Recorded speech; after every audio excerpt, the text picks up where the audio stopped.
हाँ, तो कल हम लोगों ने जहां देखा था उससे आगे कंटिन्यू कर रहे हैं।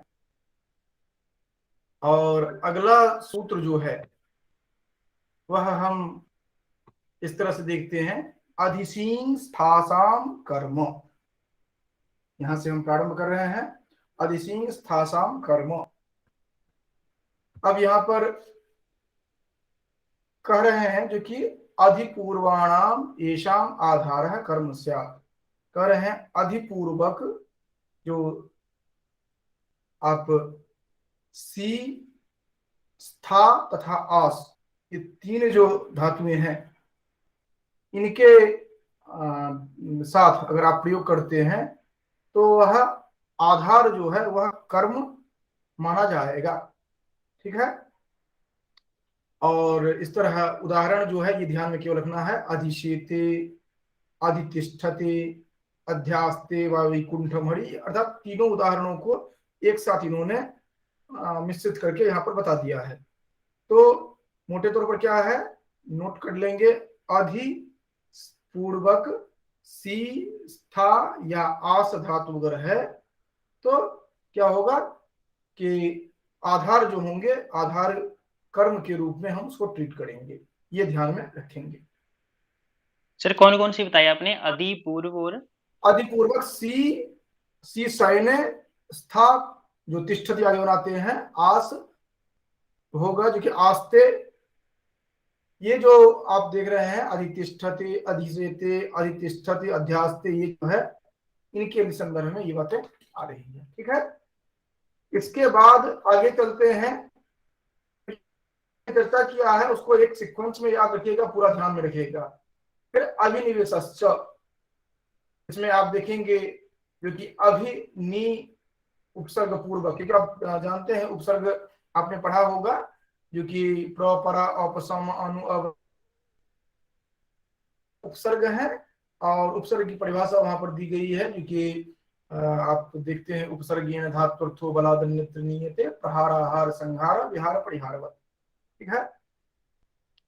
तो यहाँ पर जो उपसर्ग है वह अभि और नी दो है। अभिनिवेशश्च हम अगला सूत्र दिख रहे हैं, अधिशीं स्थासाम कर्म में अधि उपसर्ग आपने देखा था, यहाँ पर अभि प्लस नी, उसके बाद विष धातु, ये अगर होता है तो भी आधार का जो है वह कर्म के रूप में माना जाएगा। वह आधार होगा।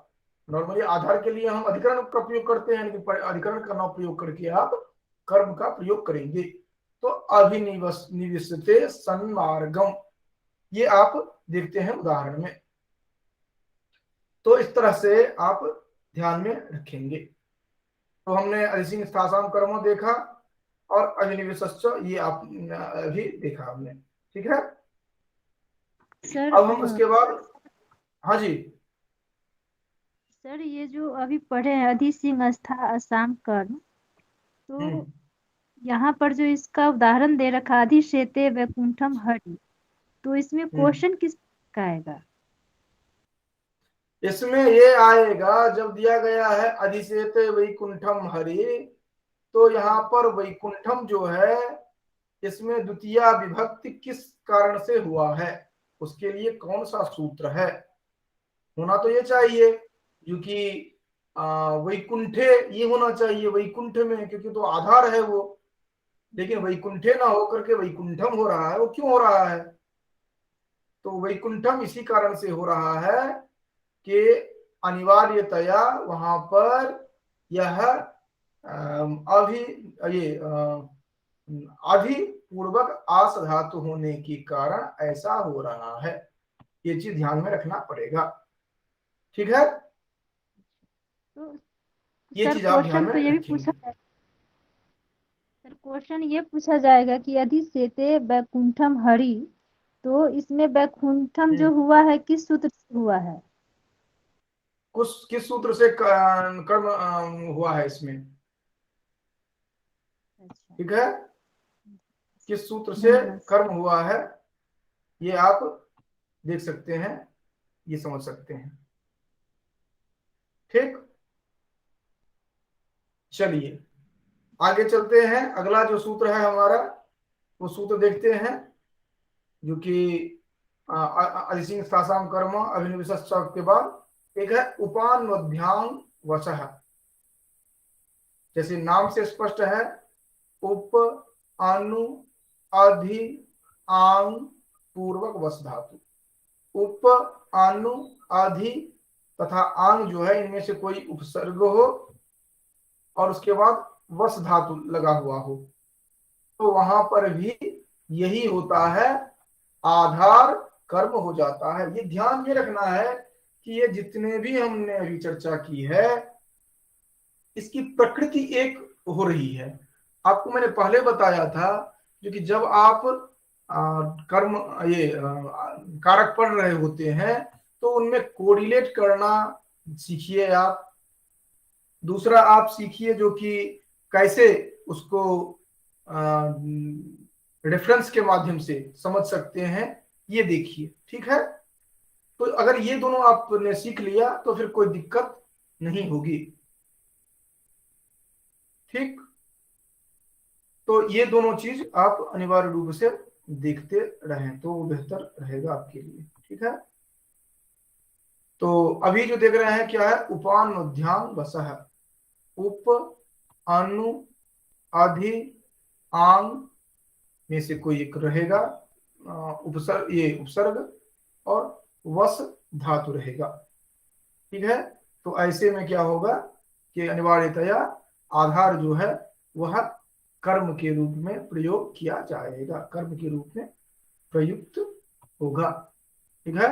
उप अनु अधि आंग के बाद उनमें से कोई एक होगा और उसके बाद वस धातु होगा, तो वहां पर वही 7 जो है वह 2 में कन्वर्ट हो जाएगा। आप उपान्वध्यांग वसा को भी आप 72 समझते रहिए, अधिसिंह स्थासाम कर्म को भी 72 समझते रहिए, अभिनिवेश जो है उसको भी 72 समझते रहिए। तो आप ये 72 फॉर्मूला जो है, ये जिन जिन में है उनको साइड में लिख लीजिए, आपके लिए बिल्कुल ही आसान रहेगा। और जहां पर आप देखेंगे जो विकल्प वाला आएगा तो 72 के साथ साथ कुछ और भी लिख लीजिएगा, जैसे उधर 12 आ रहा है, 13 आ रहा था, इस तरह से। हाँ, अर्पणा कुमारी, कोई प्रश्न है? Unmute unmute please. कोई प्रश्न है तो अनम्यूट करके बोलेंगे। हाँ नहीं सर, आप बोले थे शुरू में से आप लोग देखे, इसी पर हैंड। अच्छा, उसमें आपने किया था, ठीक है, कोई बात नहीं। गुरुजी 72 क्या है? 72 कुछ नहीं है, 72 केवल मैंने आपको एक हिंट्स दिया, 7 कन्वर्ट होगा 2 में, ये याद रखने के लिए वो आपको एक ट्रिक बताया गया। 7 जो है वो कन्वर्ट होगा 2 में, आधार जो है आधार बदलेगा कर्म में, ये ध्यान रखना है, ठीक। अब आगे चल, हाँ, तो थोड़ा आप लोग भी समझेंगे जल्दी जल्दी, हम जल्दी जल्दी चलेंगे आगे। तो इसमें उदाहरण आएगा क्या, जो कि उपवसति, अनुवसति, अधिवसति, आवसति, वा वैकुंठम हरि। और यहाँ पर वैकुंठम क्यों हुआ है तो ये आप समझ लीजिए। लेकिन अगर उपवसति, उपपूर्वक, उपसर्ग पूर्वक अगर वस धातु हो और उसका अर्थ अभुक्त रहना हो, भूखा रहना हो, तो ऐसा नहीं होगा। तो अभुक्त्यर्थस्य न, ये क्या कह रहा है, अभुक्त्यर्थस्य न ये कह रहा है कि अगर इसका अर्थ उपवास करना हो तो ऐसा नहीं हम मानेंगे, उसका ये नहीं होगा। उपवास करना अगर माना जाए तो फिर ये नहीं होगा, ये ध्यान रखना पड़ेगा, ठीक है।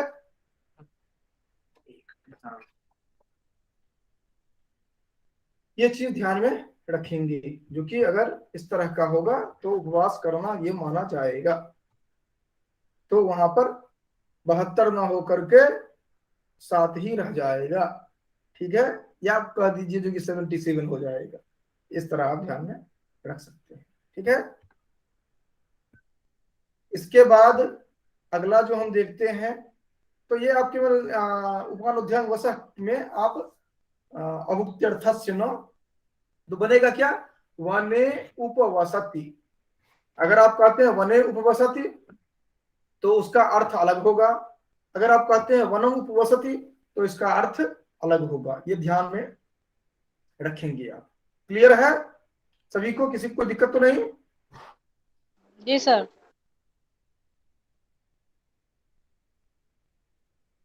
ठीक है। अर्पणा जी कुमारी सर, वने, यहाँ पे सर बोलो, बोलो, इसमें बोलो। जो लिखा है उपवसति, अनुवस्ति, अधिवस्ति, आवस्ति, तो इस सब के साथ सप्तमी विभक्ति नहीं रहेगा ना? कौन सी विभक्ति? उपवसति जैसे बोले हैं ना सर यहाँ पे उदाहरण में आप, तो इसका उपवसति बोले और बने उपवसति, और एक और उदाहरण जो बोले हैं इनके, तो हाँ। दोनों का अर्थ तो अलग अलग हो जाएगा ना? हाँ, तो वही पूछ रहा हूँ, क्या अलग अलग हो रहा है?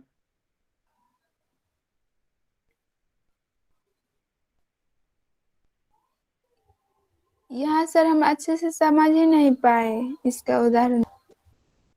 अरे उपवसति अगर 72 करते हैं तो हो जाएगा उसका अर्थ रहना, इस अर्थ में आएगा। अगर 77 रखते हैं जी तो होगा भूखे रहना। ठीक है। जी सर। उपवसति का अर्थ वसना और उपवसति का अर्थ भूखे रहना, दोनों होता है। ठीक, जी सर। क्लियर? जी ठीक है, आगे हम चलते हैं, आगे देखते हैं। तो दिया गया है, इसमें दिया गया है एक कारिका है, उपसर्वतसो कार्य दिगुपड़िया दिशु त्रिषु द्वितीयां रेडितान्तेषु ततोऽन्यत्रापि दृश्यते। ये भी नोट कर लेंगे, क्या है, उभयतः, सर्वतः, धिक, उपरि उपरि, उसके बाद आम्रेडित होता है, आम्रेडित कहा जाता है दुरुक्त जो यहाँ पर होता है। इन सब में क्या होगा कि अनिवार्य रूप से सभी में ये द्वितीया रखेंगे आप। ठीक है, तो क्या होगा, जो कि ये उभ, सर्व, ये सब जितने भी हैं उनमें द्वितीया रखेंगे, तो बनेगा क्या, सर जी, सर आमरेडित क्या होता है? आम्रेडित का अर्थ होता है जहां पर 2 बार उच्चारण किया जाए, आम्रेडित कहा जाता है। आम्रेडितम वित्तिलुप्त उच्चेर गुष्टंत घोषणा है। तो जैसे उभयतः कृष्णम गोपाः, सर्वतः कृष्णम होगा यहाँ पे उदाहरण। क्या, सर्वतः, सर्वतः का सर्वतः कृष्णम। हाँ हाँ होगा उस तरह का, जैसे सर्वतः कृष्णम, धिक कृष्णा भक्तम, ऊपरी लोका हरि, अध्यधे लोकम, ये होगा जी सर। जितने भी है। ठीक, ये कारिका याद रखना है। इसके बाद है क्या, अविता परित समया निकषाः प्रतियोगेपि, ये तो बहुत प्रसिद्ध है, इसका सभी ये जानते होंगे ही ये।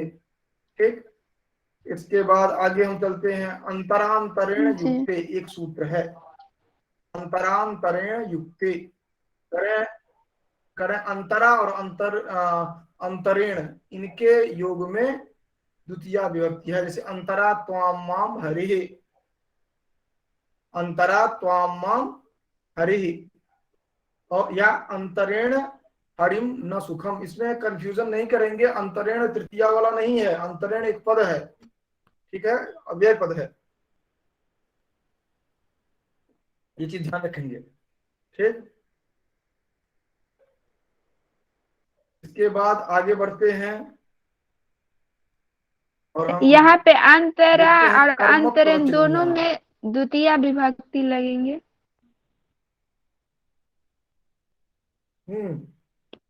अनिवार्यतया। ठीक है, जी सर। अब जो हम चल रहे हैं इसका नेचर कुछ अलग है, इसको ध्यान में रखेंगे। कर्म प्रवचनीया, ठीक है, ये यहाँ पर अधिकार है। अब जो बताया जाएगा वो कर्म प्रवचनीय के संदर्भ में देखते हैं। कर्म प्रवचनीय ये जो बताया गया उसमें अनुलक्षणे प्रथम आ रहा है। अनु जो है उस यह उपसर्ग जो है कर्म प्रवचनीय होगा यदि उससे क्या होगा, कोई लक्षण द्योतित होगा तो वह उपसर्जन सॉरी कर्म प्रवचनीय माना जाएगा। और जहां पर कर्म प्रवचनीय होगा तो वहां पर द्वितीय विभक्ति होती है। अब उदाहरण देखते हैं, जपम अनुप्रावर्षत, तो अनु जो है इससे उसका चिन्ह द्योतित हो रहा है। देखिए इस तरह जप होने से वर्षा होने लगी, ठीक। तो ये चीज ध्यान में रखना है। कर्म प्रवचनीय युक्ति जो दिया गया है उससे पहले अनुलक्षणे जो है इन दोनों को एक साथ करते हुए जपम अनुप्रावर्षत ये हम देखते हैं। इसके बाद आगे हम देखते हैं जो कि तृतीयार्थे। तृतीयार्थे में यह है कि अस्मिन ये कह रहे हैं जो कि अस्मिन द्योत्ये अनुरुक्त संज्ञा स्यात्, कह रहे हैं जो कि तृतीयार्थ में भी अनुलक्षणे से अनु की अनुवृत्ति की जा रही है। मतलब यहां पर अगर कर्म प्रवचनीय है तो तृतीयार्थ में भी उसका प्रयोग होता है। जैसे नदीम अनुअवस्थिता सेना, नदीम अनुअवस्थिता सेना, ठीक है। यहां पर नद्या सह संबंध इत्यर्थ है, नदी के साथ यहाँ पर जो संबंध है ये यहाँ पर बताया जा रहा है। इसलिए नदीम अनुअवस्थिता सेना, तो अनुलक्षणे उसी का एक्सटेंशन यहाँ पर है। अनुलक्षणे जो है इसी का एक्सटेंशन जो है ये यहाँ पर है तृतीयार्थे में। तो ये हो रहा है क्या, अनुलक्षणे का जो एक्सटेंशन जो है वह ये यहाँ पर दिख रहा है जो कि नदीम अनुअवस्थिता सेना, इस तरह से, ठीक। तो अभी तक जो हम लोगों ने पढ़ा अगर उसको रिकैप करें तो हमने क्या क्या देखा अभी तक। एक तो पहला आपने प्रारंभ हमने किया था अधिसीन स्थासाम कर्मों से, और उसके बाद जो 2-3 सूत्र हमने देखा उसका समरी यही है कि आधार जो है उसको कन्वर्ट करते हैं कर्म में, आधार जो है उसको कर्म में कन्वर्ट करते हैं। और सूत्र क्या था, अधिसीन स्थासाम कर्म, अधि उपसर्ग पूर्वक सी आस स्था ये धातु जो होंगे उनके साथ उनसे संदर्भित जो आधार है अर्थात अधिकरण है, लोकेशन है, वो कन्वर्ट हो जाएगा कर्म में। इसी तरह दूसरा सूत्र था अभिनिवेशश्च, वहां भी यही था 72, अर्थात अधिकरण कन्वर्ट हो जा रहा है कर्म में। अभि उपसर्ग पूर्वक नी और विष धातु जो है, अभि नी उपसर्ग पूर्वक विष धातु अगर है तो 72 हो जाएगा, अर्थात आधार जो है वो कर्म बन जाएगा उसका। अधिसीन स्थासाम कर्म अभिनिवेशश्च, ये 2 देख लिया। इसी तरह तीसरा भी है उपान्वध्यांग वसः, उप अनु अधि आंग उपसर्ग पूर्वक अगर वस धातु है तो वहां भी 72 हो जाएगा। मतलब 72 हो जाएगा का अभिप्राय क्या हुआ कि ये जो आधार है वह आधार कन्वर्ट हो जाएगा किसमें, आधार कन्वर्ट हो जाएगा कर्म में। ये हमने देखा था। तो आप 3 सूत्र इसी तरह देखे जो कि 72 बनाने वाला। लेकिन तीसरा जो आप देख रहे थे उपान मध्यांग वसा, इसका एक अपवाद है जो कि अगर उपवसति का अर्थ भूखा रहना होगा तो 72 न होकर के 77 हो जाएगा। अर्थात कर्म आधार को जो आप कर्म कर रहे थे वो आधार को कर्म न बना करके आधार को आधार ही रहने देंगे। अगर उपवसति का अर्थ भूखा रहना होगा, और इससे बनेगा क्या, वने उपवसति। वने उपवसति का अभिप्राय हो गया वन में भूखा रहता है। वनम उपवसति कह दिए, इसका अर्थ वन में रहता है, ठहरता है, रुकता है। तो वनम उपवसति और वने उपवसति में बहुत अंतर है। अगर कोई कहता है गृहे उपवसति, मतलब घर में रहता है लेकिन भूखा रहता है। गृहम उपवसति, तो वहां पर हो जाएगा घर में रहता है, वो खाने का संबंध नहीं रहेगा उसमें। तो ये ध्यान रखेंगे, अगर सप्तम्यंत हो और द्वितीयांत हो तो दोनों में क्या अंतर होगा ये आप समझ सकते हैं। ठीक है, इतना तक आपने समझ लिया था। उसी के साथ एक कारिका देखते हैं। उपसर्वतसो कार्याधिकपड़ियाधिकसु द्वितीयाम्रेडितान्तेषु ततोऽन्यत्रापि दृश्यते।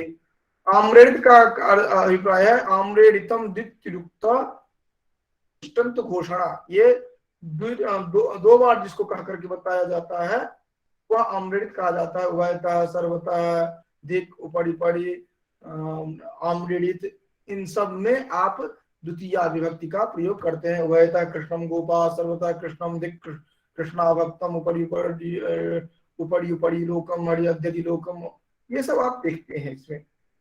इसके बाद जो हम चर्चा प्रारंभ किए थे तो उसी में ये था अभितः परितः समया निकषाः प्रतियोगी ये आया था। हाँ कृष्ण, कोई प्रश्न है? जी गुरु जी, इसमें आम्रेडित तो जैसे अधो अधा है, ऊपरी ऊपरी है, आम्रेडित का उदाहरण तो यही होगा ना?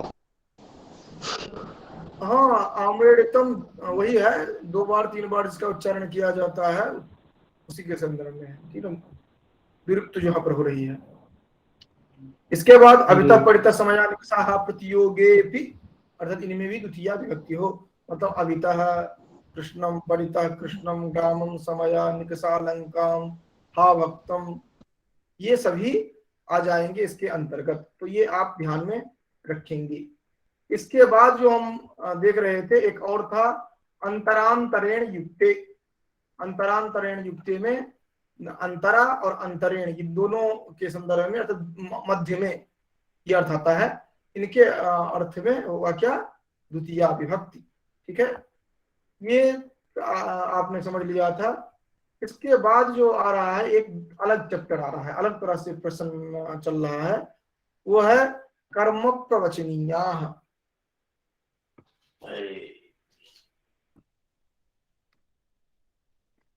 कर्म प्रवचनीयाः ये था। कर्म प्रवचनीया में क्या है कि यहाँ पर केवल ये अधिकार है, आगे जो है इनमें ये कर्म प्रवचनीय माने जाएंगे, ये बात बताया जा रहा है। तो क्या है, पहला सूत्र है, आप लिख लीजिए कर्म प्रवचनीय, उसके नीचे में नंबर 1 अनुर्लक्षण। अनुर्लक्षण मतलब अनु का अभिप्राय जब लक्षण हो तो लक्षण होने पर, लक्षण द्योतित होने पर, ये अर्थ अगर हो अनु का तो द्वितीय विभक्ति, और वो कर्म प्रवचनीय हो जाएगा, और कर्म प्रवचनीय हो जाएगा तो द्वितीय विभक्ति होगी। जैसे कर्म प्रवचनीय युक्त द्वितीय। उदाहरण दिया जाता है जपम अनुप्रावर्षत, और पूछा जाता है ये किससे हुआ है, तो अनुर्लक्षण से हुआ है। इसमें ध्यान ये भी रखना है जो कि अनुर्लक्षण से कर्म प्रवचनीय हुआ है, और द्वितीय किससे हुआ है, तो कर्म प्रवचनीय युक्त द्वितीय से हुआ है। ये दोनों अलग अलग प्रश्न है, ये ध्यान रखेंगे जब आप हल करने लगे। जपम अनुप्रावर्षत में अनुर्लक्षण से कर्म प्रवचनीय बना, और कर्म प्रवचनीय होने के कारण द्वितीय विभक्ति से द्वितीय हुई है। ये ध्यान रखेंगे किस तरह से है।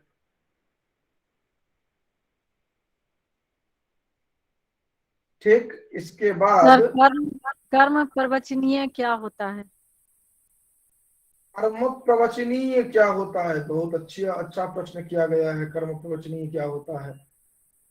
कर्म प्रवचनीय के लिए इन्होंने बताया है क्योंकि प्रागणीश्वर निपाता जो है यहाँ तक, यहाँ से लेकर के ईश्वर यहाँ तक जो निपात जो होंगे, उनको कर्म प्रवचनीय कहा जाएगा।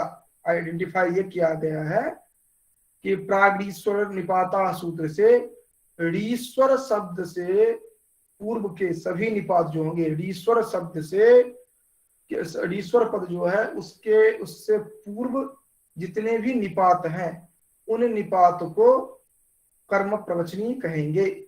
निपात जो है वह तो कोई भी अव्यय है, लेकिन यहाँ पर केवल उपसर्ग को के संदर्भ में बताया गया है। ठीक है, अर्थात ईश्वर शब्द से पूर्व के जितने भी निपात हैं वो सभी कर्म प्रवचनीय कहे जाएंगे। प्राग्रीश्वरान निपाता जो है इसके माध्यम से बताया गया है, जो कि ये 1456 है, अर्थात इसका सूत्र बहुत अच्छा है, 1456 ये है सूत्र संख्या। इसके माध्यम से कहा गया है कि ईश्वर शब्द से पूर्व जितने भी निपात हैं उनको कर्म प्रवचनीय कहा जाता है। ठीक है, और इसमें अव्यय पद भी होते हैं, उसके साथ साथ ये सर्ग जो है वो भी कर्म प्रवचनीय में आते हैं। ठीक है, तो कर्म प्रवचनीय क्या है ये आपको क्लियर हो चुका है। कर्म प्रवचनीय में सबसे पहले हमने अनु देखा, अनुलक्षण है, ये जपम मनु प्रावर्त ये हमने देख लिया। उसके बाद दूसरा जो है वो देखते हैं हम कर्म प्रवचनीय में ही,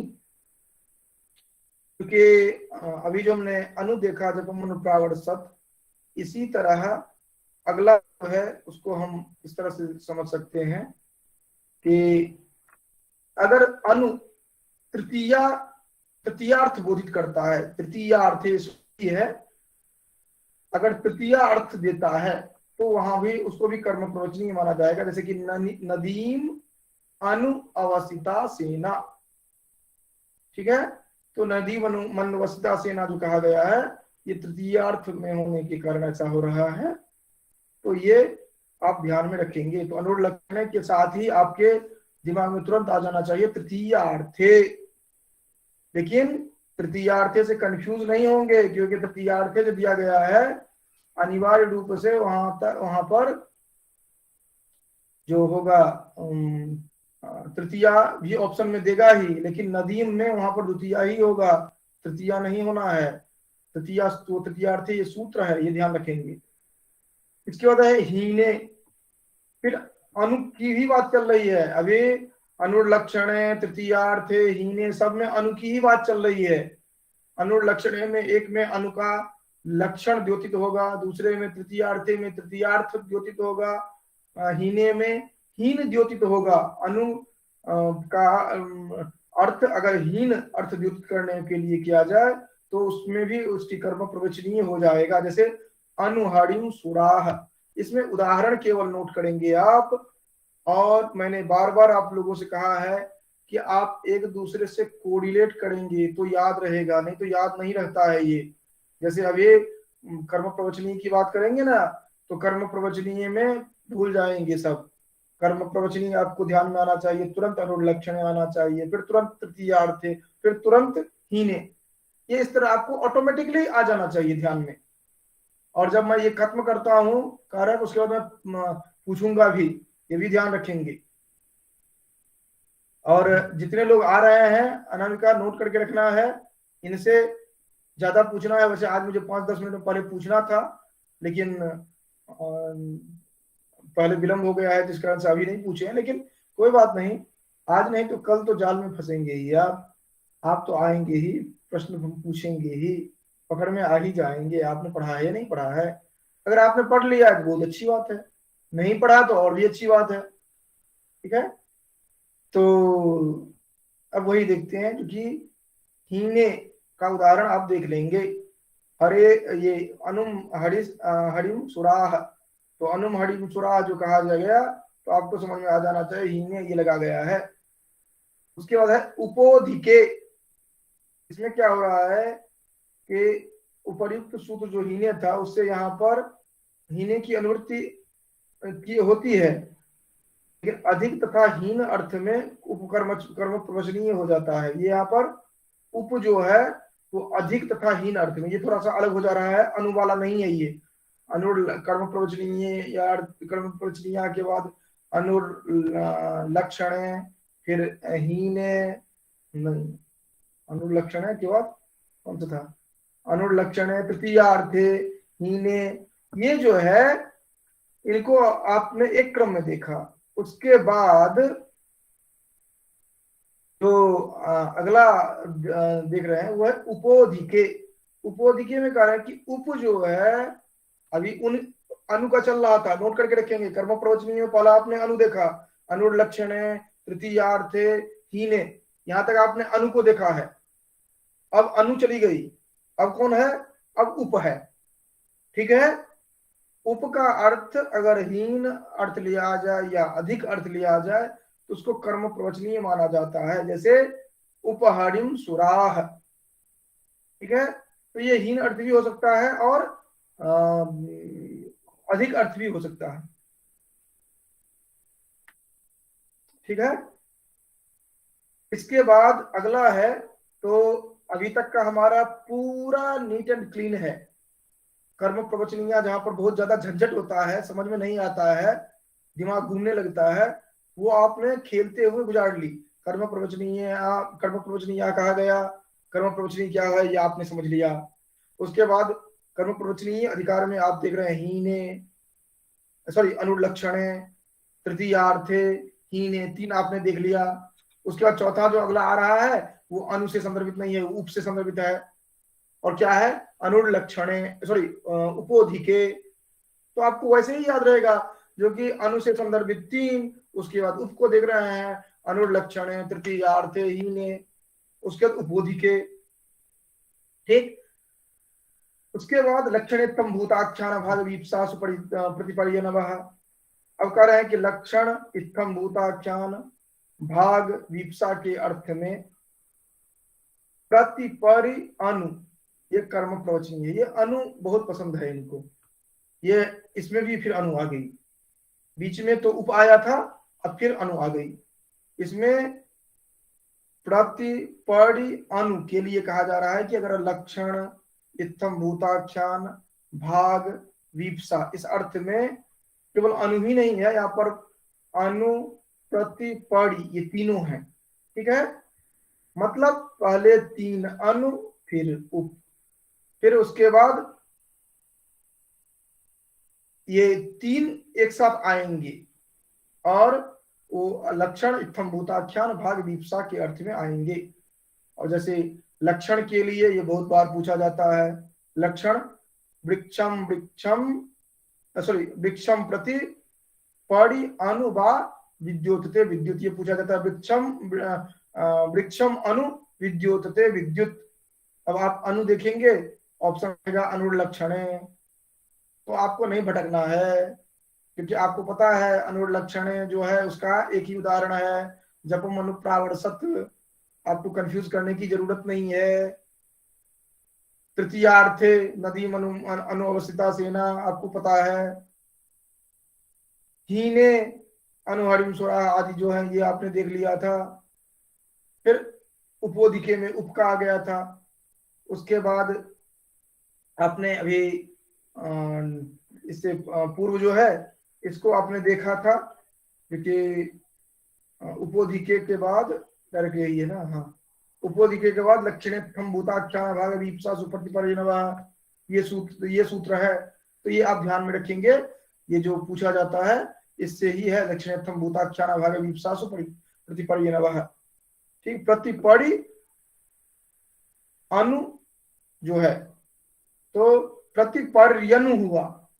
ठीक है, इसको देखिए, आपको वैसे ही याद रहेगा, कुछ इसमें है ही नहीं।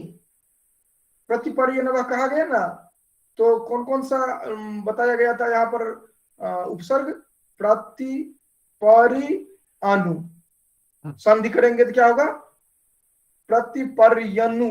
लेकिन चूंकि 3 है अलग अलग तो बहुवचन हो गए, तो अनु अनु अनवः, तो प्रतिपर्यनवः ये बन जाता है। तो लक्षणेत्थम भूताख्यान भाग वीप्सा प्रतिपर्यनवः, प्रतिपर्यनवः में आप समझ गए प्रतिपरि और अनु, प्रतिपरि परि और अनु प्रतिपर्यनु हो गया, और यनु वो बहुवचन में प्रतिपर्यनवः, इस तरह का होता है। तो ये उदाहरण जो है इत्थम भूताख्यान अर्थ में, भाग अर्थ में, वीप्सा अर्थ में, ये सब है। ठीक है,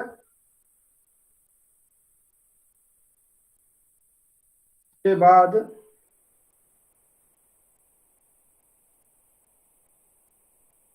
आगे चलते हैं। अगला है अभिर्भागे। आप एक बार फिर से देखिए, कर्म प्रवचनीया, अनुलक्षणे, तृतीयार्थे, हीने, उपोधिके, लक्षणेत्थम भूताख्यान भाग वीप्सा सुपर प्रतिपर्य नवः। उसके फिर छोटा सा आया अभिर्भागे। केवल आपको ध्यान ये रखना है किसमें क्या हो रहा है और किसी में कुछ नहीं हो रहा है, केवल वही बता रहे हैं जो कि आप द्वितीया करिए, क्योंकि कर्म प्रवचनीय होंगे, कर्म प्रवचनीय से द्वितीया होना है। केवल कौन कौन टर्म है वो टर्म आप सूत्र से ही जान जाते हैं। अभिर्भागे, अभिर्भागे जो दिया गया है इसको आप समझने का प्रयास करिए तो समझ में आ जाएगा। कह रहे हैं कि उपर्युक्त जो लक्षण दिया गया, ऊपर वाले में दिया गया लक्षण भूताख्यान भाग वीप्सा सुप्रतिपर्य नवः, इसमें लक्षणेत्थम भूताख्यान भाग वीप्सा सुप्रतिपर्य नवः, उसमें भाग जो था ना, लक्षण इत्थम भूताख्यान, लक्षणेत्थम भूताख्यान भाग वीप्सा, ये अलग अलग 4 अर्थ थे ना वहां पर। उनमें कह रहे हैं कि भाग अर्थ जो है उसको आप छोड़ दीजिए, उनको छोड़ करके लक्षण आदि अर्थों में अभी जो होगा उसको भी कर्म प्रवचनीय मान लेंगे, केवल भाग को नहीं मानेंगे। भाग नहीं मानेंगे तो मतलब कौन कौन सा हो गया, लक्षणेत्थम भूताख्यान भाग वीप्सा सुप्रतिपर्य नवः जो आपने कहा है, तो लक्षणेत्थम भूताख्यान भाग को कट कर दिया, वीप्सासु, लक्षण इत्थम भूताख्यान और वीप्सा अर्थ में अभी जो है वह क्या होगा, कर्म प्रवचनीय होगा और द्वितीय विभक्ति लगेगी। अभिर्भागे, अभागे, अभी जो है वह अभाग में लगेगा। अभाग में लगेगा मतलब क्या हुआ, भाग को छोड़कर। अगर आपने लक्षणेत्थम भूताख्यान अभाग वीप्सा सुप्रतिपर्य नवः नहीं पढ़ा है तो विधाता भी आपको अभिर्भाग्य नहीं समझा सकते हैं। और अगर आपने लक्षणेत्थम भूताख्यान अभाग वीप्सा सुप्रतिपर्य नवः पढ़ लिया है तो किसी को पढ़ाने की जरूरत ही नहीं है। अभिर्भाग्य तो खुद ही सब कुछ कह दे रहा है। अभागे, अभागे सप्तम्यंत हुआ मतलब वो होने पर, जैसे कहते ना अस्तंगते सूर्य, सूर्य के अस्त हो जाने पर, ऐसे अभागे, अभाग हो जाने पर। अभाग हो जाने का अर्थ क्या होगा, अभाग का अभिप्राय यहाँ पर हुआ वो जो लक्षणेत्थम भूताख्यान अभाग वीप्सा सुप्रतिपर्य नवः पढ़ा था उसमें भाग हटा दीजिए तो अभाग हो गया वो।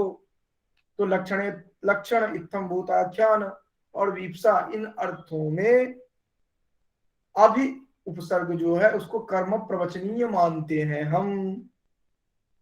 और कर्म प्रवचनीय जो ही माने तो कर्म प्रवचनीय युक्त द्वितीया, इससे द्वितीया विभक्ति कर देते हैं आंख मूंद करके। उदाहरण बनता है हरिम अभिवर्तते, भक्तो हरिम अभि, ये 2 उदाहरण बनते हैं। ठीक, ये चीज ध्यान में रखेंगे। तो कारक से जहां कहीं भी प्रश्न बनता है वो उदाहरण दिया जाता है, प्रश्न पूछा जाता है, सूत्र या वार्तिक पूछा जाता है, सूत्र वार्तिक जाता है, उदाहरण पूछा जाता है, बस नॉर्मली यही चलता है। और जिस तरह हम लोग पढ़ रहे हैं नहीं लग रहा है कि अगर आप इसके बाद एक बार फिर से पढ़ लेते हैं तो कुछ इसमें बच जाता है। अब वो बात अलग है जो कि आप शास्त्रार्थ परंपरा में जाएंगे और इसका काशिका में जाएंगे तो अलग स्थिति होगी, और वो यहाँ पर वो उद्देश्य से हम पढ़ ही नहीं रहे हैं। यहाँ पर हमारा सीधा सा ये है कि कारक से कोई भी प्रश्न पूछा जाता है कॉम्पिटिटिव एग्जाम में तो हम उसे छोड़ करके ना आए, गलत करके ना आए, नहीं तो क्या होगा, अनर्थक होगा। और यही अगला सूत्र है, अधिपड़ी अनर्थको। ठीक है, कह रहे हैं जो कि जो उपसर्ग दूसरे अर्थ को नहीं कहते हैं वो धातु के द्वारा उक्त क्रियार्थ को ही कहते हैं। अधिपड़ी अनर्थको, कह रहे हैं जो उपसर्ग जो है दूसरे अर्थ को नहीं कहते हैं, वो क्या करते हैं, धातु के द्वारा उक्त अर्थ को ही कहते हैं। क्योंकि नॉर्मल ये है ना, जो उपसर्ग है धातु अर्थो बलादन्यत्र नियते, उपसर्ग जो है वो दूसरे धातु के साथ मिलकर के कोई विशेष अर्थ देगा। अगर वो नहीं देगा तो क्या होगा, धातु का ही अर्थ आएगा। ये तो अंडरस्टूड है। अगर ये कहेंगे जो कि आपने सब्जी में नमक डाली है तो नमकीन होगी सब्जी, लेकिन मान लीजिए वो सब्जी नमकीन नहीं होती है तो क्या होगी, सब्जी का जो नेचुरल फॉर्म है वही रहेगा। तो वही बात कर रहे हैं, जो कि जो उपसर्ग उपसर्ग दूसरे किसी अर्थ को नहीं बताते हैं, वो धातु के द्वारा उक्त जो क्रियार्थ हैं उन्हीं को बताएंगे। इसी सिद्धांत के अनुसार धातु के अर्थ के अतिरिक्त दूसरे अर्थ को द्योतित नहीं करना जो है उसको अनर्थकत्व कहा जाता है। प्रस्तुत प्रसंग में अधि परि यदि धातु के अर्थ को छोड़कर कोई विशेष अर्थ द्योतित नहीं करे तो वे कर्म प्रवचनीय कहे जाएंगे। ठीक, क्या कहा गया है, अधि परि अनर्थक। देखिए कितना इंटरेस्टिंग है, कितने रोचक तरीके आप इसको समझ सकते हैं हंसते खेलते। ये थोड़ा अपना दिमाग इसमें लगाने का प्रयास करिए। दिमाग क्यों कर रहा हूं लगाने के लिए, ये इसलिए कर रहा हूं क्योंकि कहा गया है अधि परि अनर्थक। उपसर्ग क्या है, प्रपरा अपसम अनु अनु अवनिश निरदुष दूरवी आंगनी अधि। अधि एक उपसर्ग है और परि ह्रस्व इकार ये एक उपसर्ग है। यहां पर द्विवचन हो गया है तो परि परि परायः इस तरह रूप चलेगा, तो अधि परि, ठीक है, द्विवचन में हुआ, मतलब अधि उपसर्ग और परि उपसर्ग जो है ये क्या होंगे, अनर्थक। ये दोनों उपसर्ग अनर्थक हैं, निरर्थक नहीं कह रहे हैं, अनर्थक कह रहे हैं। अनर्थक का अभिप्राय क्या हुआ कि ये क्रिया का जो अर्थ है उतने को ही, धातु के अर्थ को ही बता रहे हैं, कोई विशेष अर्थ को नहीं बता रहे हैं। अगर ऐसी स्थिति हो तो ये कर्म प्रवचनीय माने जाएंगे। अर्थात अधि और परि जो है वो धातु के अर्थ को छोड़ करके और कोई विशेष अर्थ नहीं बता रहे हों यदि, तो वे कर्म प्रवचनीय माने जाएंगे और वहां पर द्वितीय विभक्ति लगेगी। जैसे कुतोऽध्यागच्छति, कुतः अधि आगच्छति, ये जो दिया गया है ये क्रिया का जो आगच्छति पद जो है इसको छोड़ करके और कुछ नहीं बता रहा है। ये कुतोऽध्यागच्छति जो है वो कुछ और नहीं बता रहा है।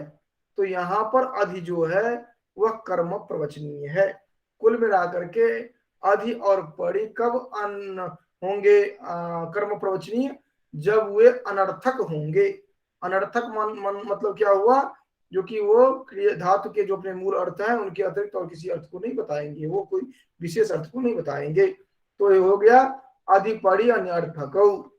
तो कुल मिलाकर के अभी तक हमने कितना पढ़ा, तो प्रारंभ करते हैं फिर से वही, बार बार वही चीज देखेंगे ताकि इतनी बार देखना कि आप ऐसे ही सोए में आपको याद रहे। तो एक एक करके, किसी को याद है जितना हमने अभी तक पढ़ा है कर्म प्रवचनीय से, किसी को याद हो अगर अपना। सर अनुलक्षण उपाधि उपोधि के छ और लक्षण। ऐसे नहीं जी, ऐसे नहीं। जब हम पढ़ रहे हैं तो हमें पूरी ध्यान में रहे। सबसे पहले हमने पढ़ा था कर्म प्रवचनीयाः, क्योंकि ये अधिकार चलता है। कर्म प्रवचनीय क्या है ये हमने पढ़ लिया था। उसके बाद अनुलक्षणे हमने पढ़ा था, मतलब मैंने क्या कहा था, कर्म प्रवचनीयाः के बाद सबसे पहले अनु को हम ध्यान में रखेंगे। ठीक, और वैसे भी आप अपने दिमाग में सेट कर लीजिए, जो कि सबसे सूक्ष्मतम कण क्या होगा, परमाणु होता है, अणु होगा। तो अणु से हम प्रारंभ करते हैं, अर्थात अनु से। अनुलक्षणे, अनु का 3 एग्जाम्पल सूत्र मिलता है। अनुर्लक्षणे, उदाहरण आपने देखा था, अनुर्लक्षण है और फिर बता दिया गया कर्म प्रवचनीय युक्त द्वितीया। उदाहरण मिला क्या, जपम मनु प्रावर्षत, तो कर्म प्रवचनीय उसका अनुर्लक्षण है, उसका कर्म प्रवचनीय द्वितीया, और उदाहरण मिला जपम मनु प्रावर्षत। उसके बाद अनु का दूसरा हमने देखा था, जो कि क्या प्रयोग बताया गया, क्योंकि 3 हमने अनु के संदर्भ में देखा था। फिर दूसरा प्रयोग देखा अनु का, तीसरा देखा दूसरा में क्या देखा, तृतीय अर्थे नदी मनु अवस्थिता सेना। उसके बाद तीसरा हमने क्या देखा, हीने, ठीक है, हीने देखा, अनुहरिम सुराह, ठीक। इसके बाद हमने बीच में देखा क्या, उपोधिके, उपोधिके के बाद उपोधिके में भी हमने वही देखा, उपहरिम सुराह। उपोधिके के बाद एक बहुत बड़ा सा सूत्र आता है, लक्षणे भूताख्यान भाग वीप्सासु प्रतिपर्य नवः। अब ध्यान रखना है जो कि उपोधिके कहां पर आ रहा है और लक्षणे भूताख्यान भाग वीप्सासु प्रतिपर्य नवः कहां आ रहा है। तो कर्म प्रवचनीयाः अनुर्लक्षणे कर्म प्रवचनीय युक्त द्वितीया, उसके बाद उसी में आ जाएगा अनुर्लक्षणे का उदाहरण, फिर ही तृतीयार्थ, फिर हीने, उसके बाद उपोधिके, उसके उपोधिके के बाद आ रहा है अगला लक्षणे भूताख्यान भाग वीप्सासु प्रतिपर्य नवः। और ये हो जाने के बाद आप देखते हैं जिसमें विद्युत वाला जो है इसमें आ रहा है। इसके बाद आप देखते हैं आगे बढ़ते हैं, तो ये जो अभी बताया गया लक्षण भूताख्यान भाग वीप्सासु प्रतिपर्य नवः जो बताया गया है, इसी से जुड़ा हुआ आप अगला देखते हैं अभिर्भागे, क्योंकि लक्षणेत्थम भूताख्यान भाग जो है इसी पद को हटा करके अभिर्भागे वाला आ जा रहा है। अभिर्भागे वो भी आपका होगा उसी में कर्म प्रवचनीय बन जाएगा, द्वितीय विभक्ति प्रयोग हो गया। उसके बाद आपने देखा अभी अधिपरि अनर्थक, अधिपरि अनर्थक, पड़ी दीर्घ में है, ध्यान रखेंगे, अधिपरि अनर्थक, और भी कर्म ये कर्म प्रवचनीय संज्ञा हो जाती है, ठीक है। उसके बाद अगला आता है, हाँ जी सर जी, परि में दीर्घ होगा या ह्रस्व? अधिपरि दीर्घ होगा, दीर्घ होगा। क्यों दीर्घ होगा, क्यों दीर्घ होगा, ये भी मैंने बताया है। दीर्घ इसलिए होगा क्योंकि आधी पड़ी दोनों एक साथ करेंगे तो द्विवचन में पड़ी, ये द्विवचन में हो रहा है, इस कारण से पड़ी होगा, ठीक। उसके बाद सुपूजायाम, सुपूजायाम में जो होता है कि पूजा अर्थात प्रशंसा, प्रशंसा अर्थ द्योतित होने पर सु जो है कर्म प्रवचनीय होता है। तो आप लिस्टिंग कर लेंगे कर्म प्रवचनीय कौन कौन से उपसर्ग जो हैं कर्म प्रवचनीय में आ रहे हैं, कौन कौन से उपसर्ग के अतिरिक्त जो है वो भी है, जैसे सु उपसर्ग में नहीं है लेकिन वो भी कर्म प्रवचनीय हो रहे हैं।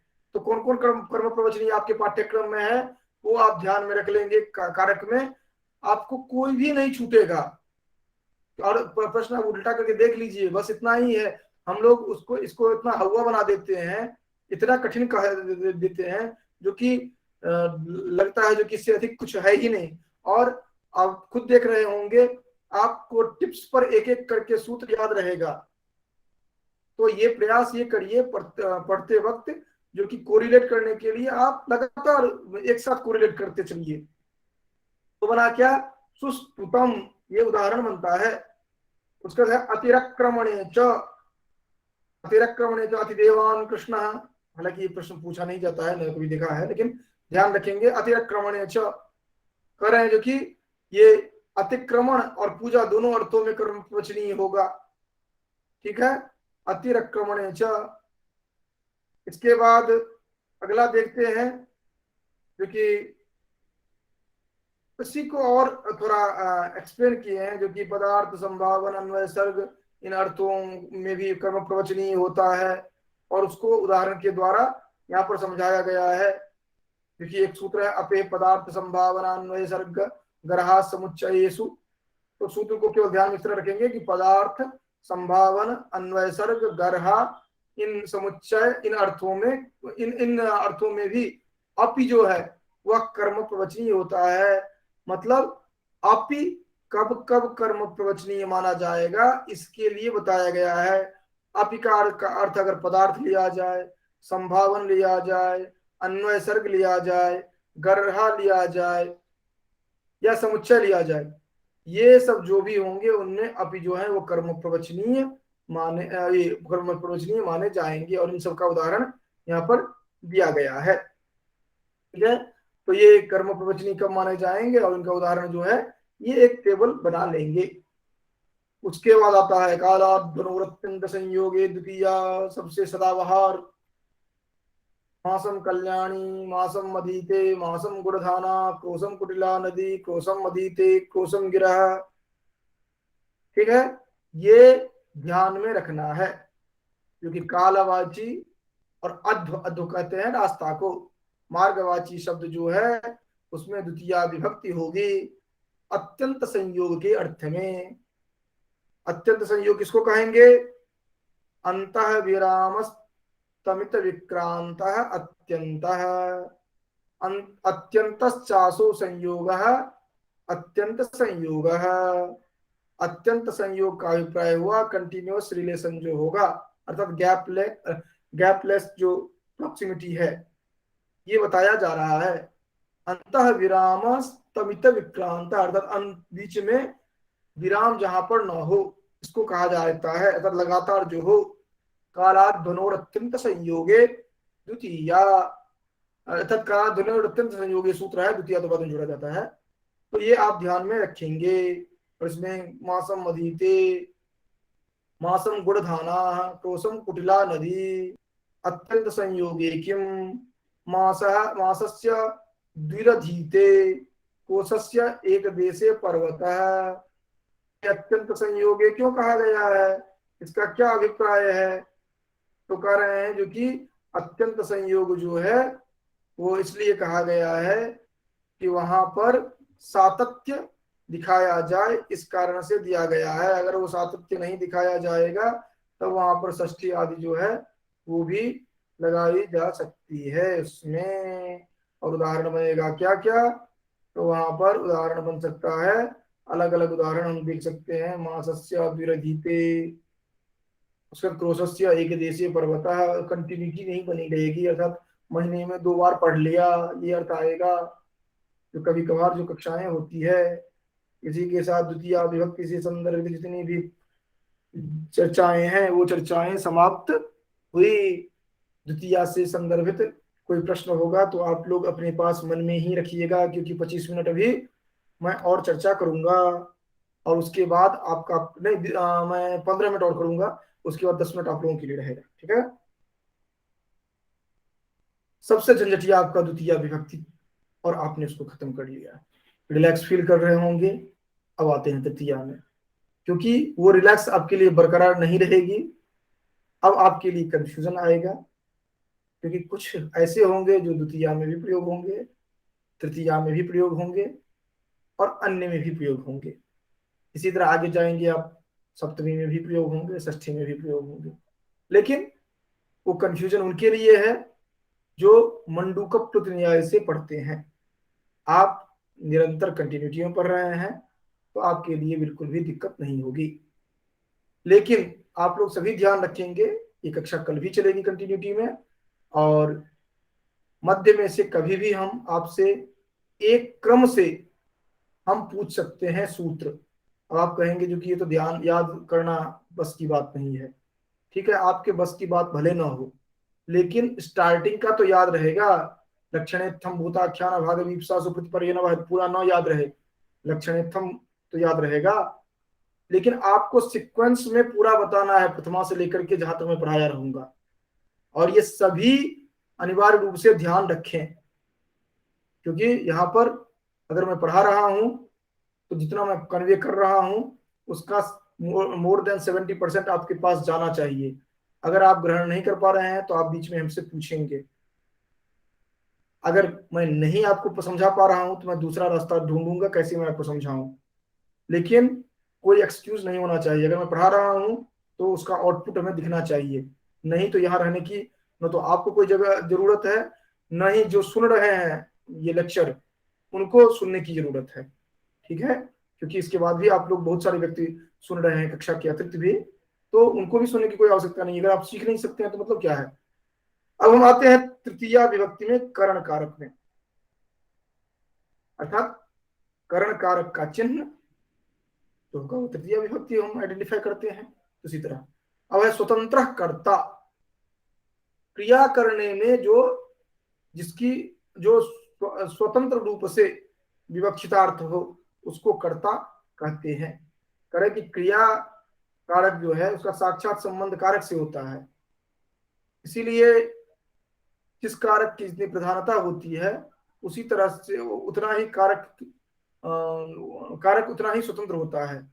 क्रिया की उत्पत्ति में जो स्वतंत्र होता है, प्रधान होता है, उसे ही कर्ता हम कहते हैं। तो स्वतंत्र कर्ता आप समझ सकते हैं, जो कि जो काम करने में स्वतंत्र हो वो कर्ता कहलाता है। ये आप अलग स्वतंत्र कर्ता का बहुत लंबा चौड़ा व्याख्यान चलता है, लेकिन मैं संक्षेप में आपको बता दिया। उसके बाद है साधकतमम करणम, साधकतमम करणम, इसको पूरा ऑन कर दें।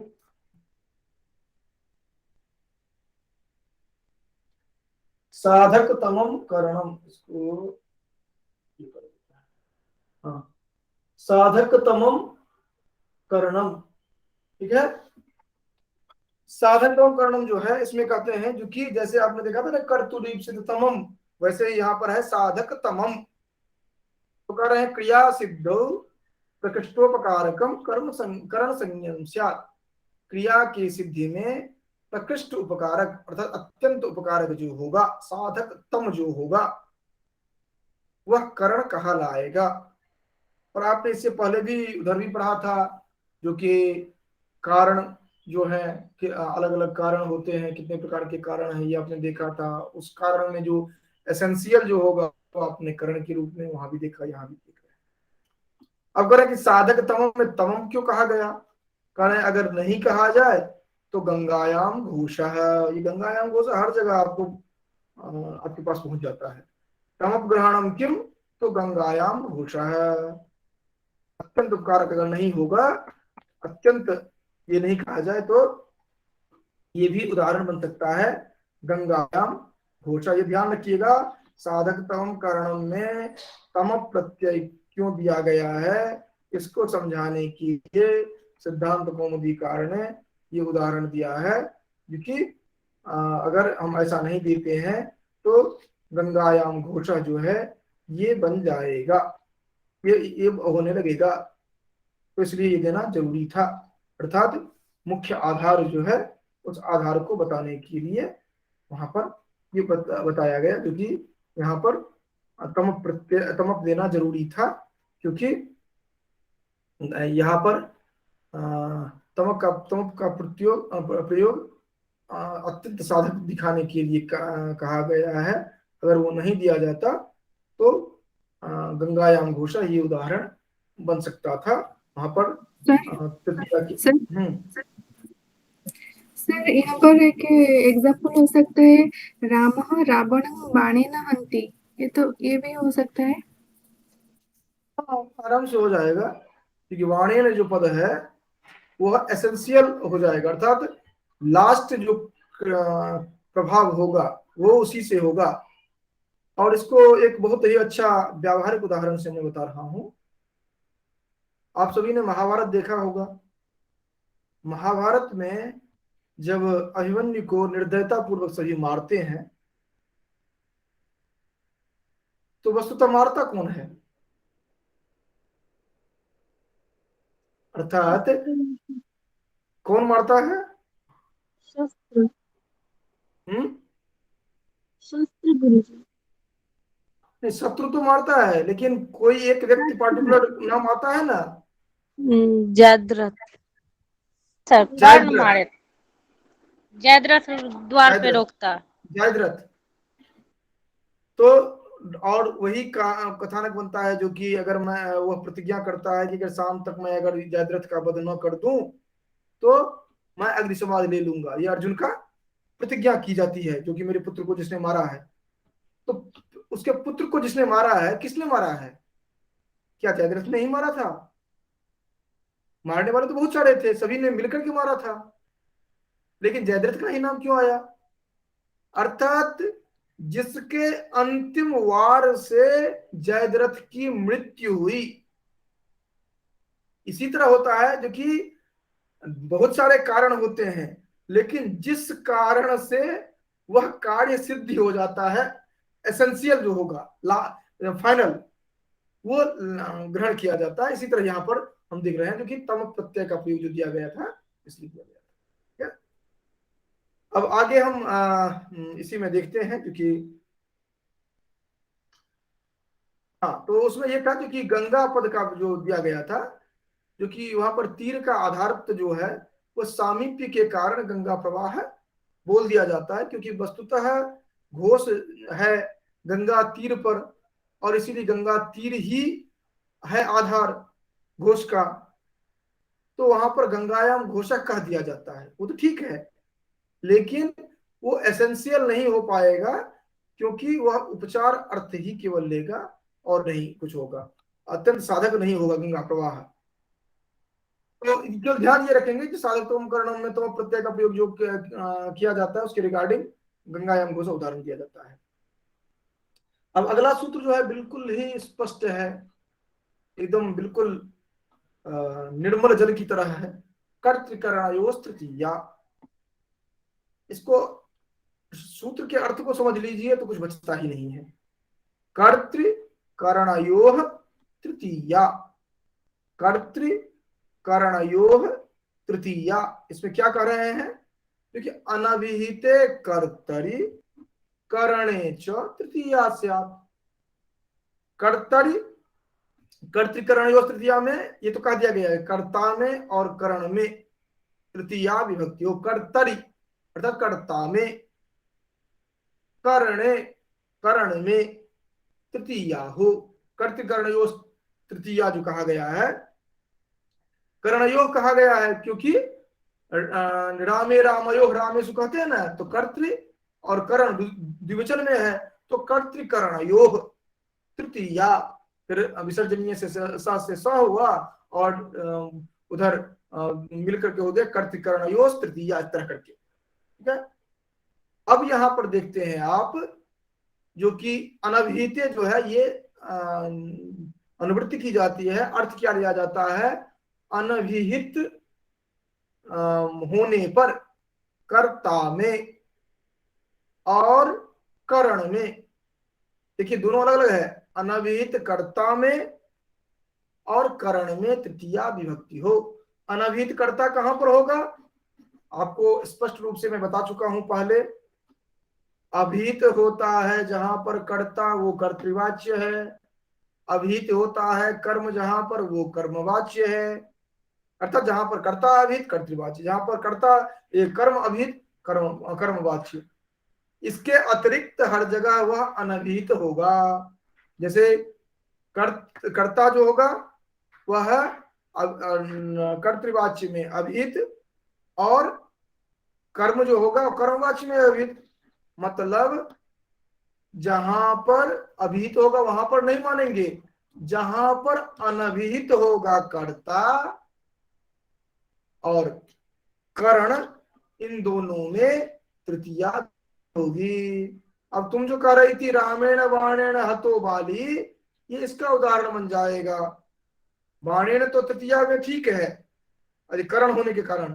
रामेण जो दिया गया है वो क्यों? क्योंकि कर्तृवाच्य में ही कर्ता अभिहित होता है, या उक्त होता है, या कथित होता है। ये तीनों एक ही शब्द है, नोट कर लेना है। कथित कहा जाए, अभिहित कहा जाए, उक्त कहा जाए, अनभिहित कहा जाए, अकथित कहा जाए, सर कहा जाए। अभिहित अउक्त का मतलब प्रधान क्या होता है? प्रधान कह दें, प्रधान मतलब क्या हुआ? जो कि जहां पर स्पष्ट रूप से उसको इंडिकेट किया जा रहा है वो प्रधान ही होगा, तब अभिहित होगा। अब प्रधान भी लिख लो। और यहाँ पर अनभिहित का अर्थ अप्रधान या जो न कहा गया हो। देखिए अर्थ तो वही होगा जो न कहा गया हो और जो कहा गया हो। हम उसके आधार पर हम मान लेते हैं जो कि ये प्रधान है कि अप्रधान है। ठीक है, तो रामेण बाणेन हतो वाली में रामेण पद में जो तृतीया है या बाणेन पद में जो तृतीया है वो कर्तृकरणयोः तृतीया के कारण हुआ है। ठीक है, देखिए जितना मैं आज पढ़ा रहा हूं आप लोग फिर से प्रथमा से लेकर के अभी तक का पूरा देख लीजिएगा, और मेरा निवेदन रहेगा कि एक बार जरूर देख लीजिएगा, क्योंकि अगर नहीं आप देखेंगे तो फिर वो आप जीरो लेवल में पहुंच जाएंगे। अगर आप एक बार देख लेते हैं तो विबद्धम सुबद्धम हो जाता है, तो ध्यान रखिएगा। प्रकृत्यादिभ्यः उपसंख्यानम, प्रकृत्यादिभ्यः उपसंख्यानम, पर प्रकृति अर्थात नेचर जो है इसके प्रकृति आदि शब्द के द्वारा, आदि शब्द से जहां पर तृतीया विभक्ति उपसंख्यान हो, अर्थात अर्थतः इन शब्दों से भी तृतीया विभक्ति अगर हो तो वहां पर आप देखते हैं तृतीया में प्रयोग ही होगा। जैसे प्रकृत्यादि, जैसे प्रकृत्या चारु, प्रकृति से यह चारु है, सुंदर है। प्रायेण याज्ञिकः, गोत्रेण गार्ग्यः। अरे भैया ये अभी कौन आए हैं ज्वाइन करने के लिए? एग्जामिनेशन सेल, बहुत अच्छी बात है। चलिए आप अभी अब मत आइए, क्योंकि अब तो जाने वाले हैं से, चलिए जाने वाले हैं।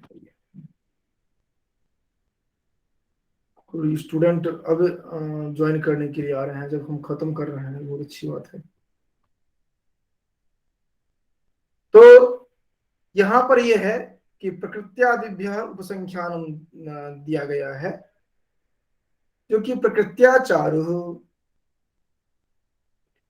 आप सभी भी ध्यान रखेंगे, जिनको लिंक जाता है, अगर आपके इष्ट मित्र कोई हो, अगर जुड़ना चाहते हैं तो समय का परिपालन करें। 5 मिनट 7 मिनट चल जाता है, लेकिन ऐसे नहीं होना चाहिए, मजाक बनाना हुआ ना। तो प्रकृत्यादिभ्यः उपसंख्यानम जो है, इससे आप ये उदाहरण जितने भी दिए गए हैं, प्रकृत्या चारु, प्रायेण याज्ञिकः, गोत्रेण गार्ग्यः, ये सभी आप ध्यान में रखेंगे। और इसके लिए बेहतर ये रहेगा, क्योंकि ये बार बार आ रहे हैं, चलिए इस बार एडमिट करते हैं।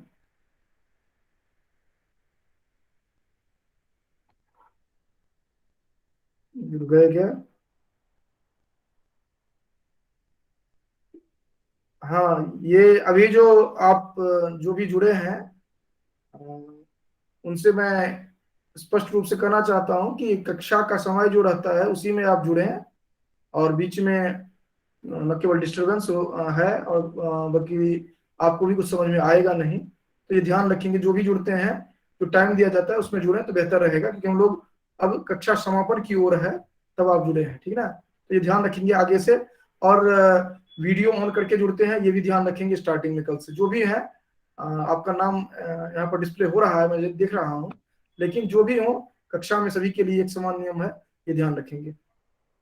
तो अभी तक जो हमने चर्चा किया तो उसमें प्रकृत्यादिभ्यः उपसंख्यानम ये हमने देखा, तो इसमें जितने भी उदाहरण हैं उनको हमने देख लिया। इसके बाद दिवह कर्म च, देखिए जितना हमने अभी तक चर्चा की है उसमें हमने बता दिया जो कि आप सेक्शन वाइज बांट लीजिए।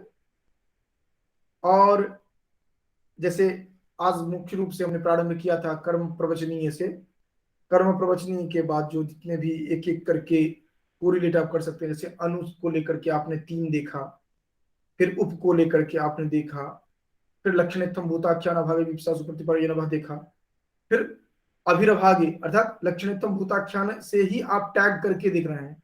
तो अगर आप इस तरह कोरिलेट कर लेंगे तो एक तो पूरा सूत्र या वार्तिक जो है वो आपको आपके कब्जे में रहेगा, और दूसरा ये रहेगा कि आप स्लिप नहीं करेंगे या स्किप नहीं करेंगे। तो ये आप ध्यान में रखेंगे, और मैं अगले दिन मैं ये पूछूंगा भी, जो कि प्रथमा से लेकर के, द्वितीय से नहीं प्रथमा से लेकर के, तो ये ध्यान में रखेंगे।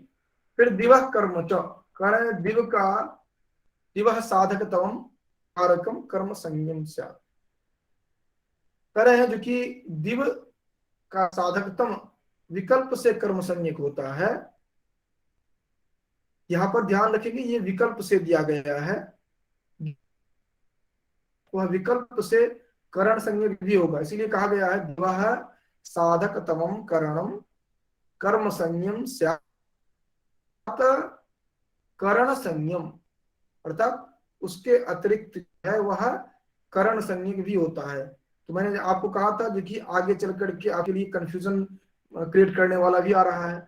और ये आप यहाँ भी यही देखिए, आपने वहां पर जो उदाहरण जो बताया गया था आपको 72 जो मैं बता रहा था, जो कि आधार जो है वो कर्म में कन्वर्ट हो रहा है, दूसरे में भी आपने देखा आधार कर्म में कन्वर्ट हो रहा है, या आधार आधार ही रह जा रहा है। ये चीज हमने वहां पर आपको 72 और 77 के माध्यम से समझाया था। यहां पर अब फिर आप देख रहे हैं जो कि यहाँ पर दिव धातु जो है वह एक स्थल पर आप देख रहे हैं जो कि उसका साधकतम जो होगा वह विकल्प से कर्म, और ईप्सितम जो है ये विकल्प से करण संज्ञक होगा। और उदाहरण क्या बनता है, अक्षय अक्षान वा जीव्यति, दिव धातु है, लेकिन यहाँ द्वितीया में भी आप देख रहे हैं कर्म संज्ञक भी हो जा रहा है, और इसके साथ साथ आप करण संज्ञक भी देख रहे हैं। तो ये बहुवचन में दिया गया है, अक्ष का अर्थ होता है द्यूत या जुआ, तो ये बहुवचन में दिखाया गया है अक्षय अक्षान वा दिव्यति, अक्षय दिव्यति कह सकते हैं आप, या अक्षान दिव्यति। तो ये आपने एक क्रम में इतना देखा। कल हम देखेंगे अपवर्गे तृतीया, जो कि आपको काला धुनोत्तम संयोगी द्वितीय तो आपने देख लिया है, उसी को एक्सटेंडेड फॉर्म में हम देखने का प्रयास करेंगे। ठीक है, चलिए यहाँ तक आज की कक्षा थी। अब 5-7 मिनट आप लोगों से प्रश्न हम रखेंगे है, तो क्योंकि अगर कुछ आपको प्रश्न है तो आप पूछ